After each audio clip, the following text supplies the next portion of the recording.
Basta may pera kayang ayusin ang gear shaft. Isang bihasang Pakistani master ang gumamit lamang ng dalawang ordinaryong bolt upang pagdugtungin ang sirang gear shaft, isang napakabihirang paraan ng pag-aayos. Sa harap niya, ang kanyang kababayang Pakistani ay hindi matanggal ang gear shaft, kaya wala siyang ibang pagpipilian kundi putulin ito gamit ang sheep at etching. Sa kasamaang palad, walang ekstrang piyesa sa shop, kaya't kailangan niyang dalhin ito sa repair shop para ma-splice at maayos. Dahil ang ginupit na bahagi ay may bevel, ginamit muna ng master ang angle grinder upang pantayin ang fracture surface na nagpapadali sa susunod na proseso ng lathe cutting.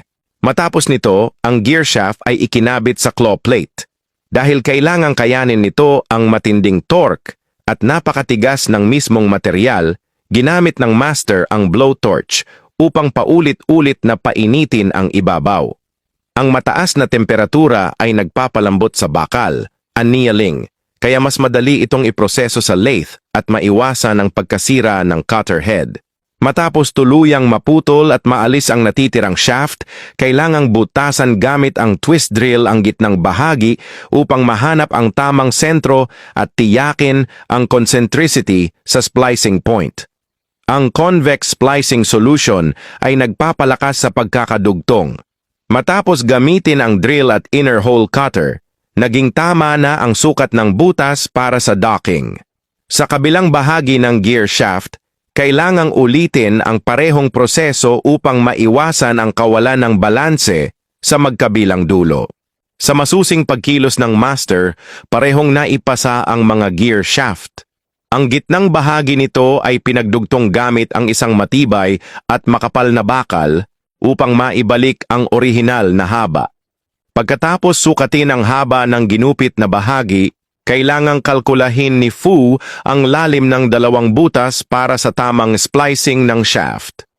Gamit ang high-end cutting slot cutter, na proseso ang bakal sa tamang haba at ginawang convex column na eksaktong akma sa butas upang maiwasan ang eccentricity. Gamit ang caliper, paulit-ulit niyang sinusukat ang butas at panlabas na diameter ng convex column. Anumang puwang ay maaaring makaapekto sa concentricity. Ngunit hindi sapat ang koneksyon lamang.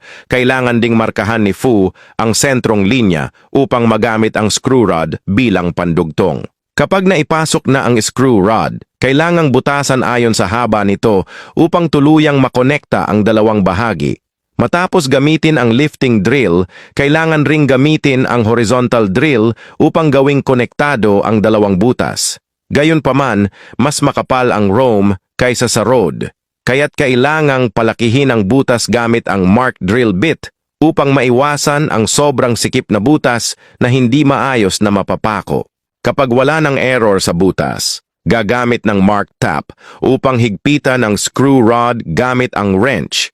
Upang matiyak na hindi gagalaw ang splicing, gagamit ng hydraulic press sa loob ng 3 minuto. Dahil dito, naging bahagi na ng gear shaft ang avermedia. Matapos ito, ikinonekta ang bear nut sa bear rod at hinigpitan gamit ang wrench. Upang higit pang patibayin, kailangang punan ang hollow hole gamit ang high hardness welding rod, kaya't tuluyang natakpan ang butas. Dahil may kaunting hindi pagkakapantay sa avermedia, kinailangan itong patagihin at pakinisin gamit ang continuous cutting. Sa kabilang bahagi ng gear shaft, kailangang gumawa ng eksaktong convex column sa dulo ng bakal. Dahil kakailanganing i-weld at palakasin ito, ginupit ang aring upang mapalawak ang welding area. Matapos maproseso ito ng detalyado, ipinahid ito sa butas upang tiyakin ang tamang koneksyon. Sa huling bahagi, ikinabit ang isang layer ng steel pipe sa tail gear at ikinabit ito sa claw plate para sa welding reinforcement. Ang mga bakas ng welding sa ibabaw ng groove ay kinayod at inayos upang bumagay sa orihinal na panlabas na diameter, hanggang sa tuluyang mawala ang anumang bakas ng welding.